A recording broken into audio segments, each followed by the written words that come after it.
इटावा में कथा चल रही थी। आयोजक था पप्पू बाबा और कथावाचक थे संत सिंह यादव। लेकिन 21 जून की रात जो कथा भक्ति से शुरू हुई वो हिंसा में बदल गई। इस हिंसा में एक नाम सामने आया, अतुल डीलर। वही व्यक्ति जिसका नाम अब एफआईआर में दर्ज है और जिसकी तलाश में पुलिस दर दर की खाक छान रही है।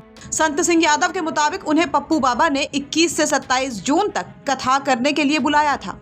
सब कुछ ठीक चल रहा था जब तक 21 जून की रात भोजन के दौरान पप्पू बाबा ने उनसे उनकी जाति नहीं पूछ ली।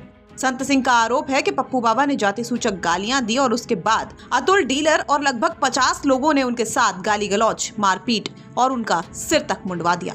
एफआईआर में नाम आने के बाद से ही अतुल डीलर गायब है। न कोई मोबाइल कनेक्शन, न कोई प्रत्यक्ष सुराग। पुलिस उसकी तलाश में जुटी है लेकिन अब तक कोई गिरफ्तारी नहीं हो सकी है। इस मामले में पप्पू बाबा मुख्य आरोपी है और उसका साथी फरार है। इस पूरे मामले में पप्पू बाबा को मुख्य साजिशकर्ता माना गया है। उसी ने कथा बुक की, उसी की मौजूदगी में हमला हुआ और अब वो भी लापता है। यानी कि दो नाम जो एफआईआर में दर्ज हैं, दोनों की अब तक पुलिस की पकड़ से बाहर है। संत सिंह की तहरीर में एक तीसरे शख्स का भी जिक्र है जिसका नाम अभी सामने नहीं आया है। शायद वही इस पूरे हमले का छुपा हुआ सूत्रधार हो। एक धार्मिक कथा, एक सार्वजनिक आयोजन और बीच में गूंजती गालियों, लातों और अपमानों की आवाजें।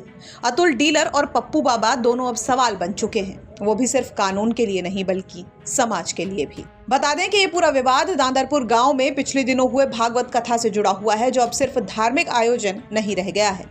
कथावाचकों का दावा है कि उन्हें यादव जाति से होने के कारण गांव के कुछ लोगों ने अपमानित किया, उनके बाल काटे गए, नाक रगड़वाई गई और सरेआम बेइज्जत किया गया। आरोप है कि ब्राह्मण बहुल गांव में कथा कहने की सजा उन्हें ऐसे मिली जैसे उन्होंने कोई अपराध कर दिया हो। इस घटना का वीडियो वायरल होते ही मामला सोशल मीडिया से होते हुए सड़कों तक जा पहुंचा और इसे जातीय भेदभाव की खुली मिसाल बताया गया। लेकिन कहानी यहीं खत्म नहीं होती। दूसरी ओर कथावाचक पर भी गंभीर आरोप लगे हैं। गांव की एक महिला परीक्षित और उसके परिवार ने कथावाचक पर अश्लील हरकतें करने और धमकाने का आरोप लगाया है। हालांकि महिला परीक्षित और उनके परिवार ने जो एफआईआर दर्ज की है उसमें छेड़छाड़ का जिक्र नहीं है। अब मामला पूरी तरह से उलझ चुका है और एक और कथावाचक खुद को जातीय हिंसा और सामाजिक अपमान का शिकार बता रहे हैं तो दूसरी तरफ उन पर भी केस दर्ज कर लिया गया है। दांदरपुर की गलियों में इस समय अब सिर्फ पुलिस की मौजूदगी नहीं बल्कि तनाव का हंगामा भी है। जहां कभी भजन कीर्तन की गूंज होती थी वहां अब अफवाहों और आरोपों की फुसफुसाहट है। भागवत कथा अब सवालों के घेरे में है। आस्था का मंच अब जातीय नफरत की आग में घिरता दिख रहा है। इटावा से अमित तिवारी की रिपोर्ट, यूपी तक।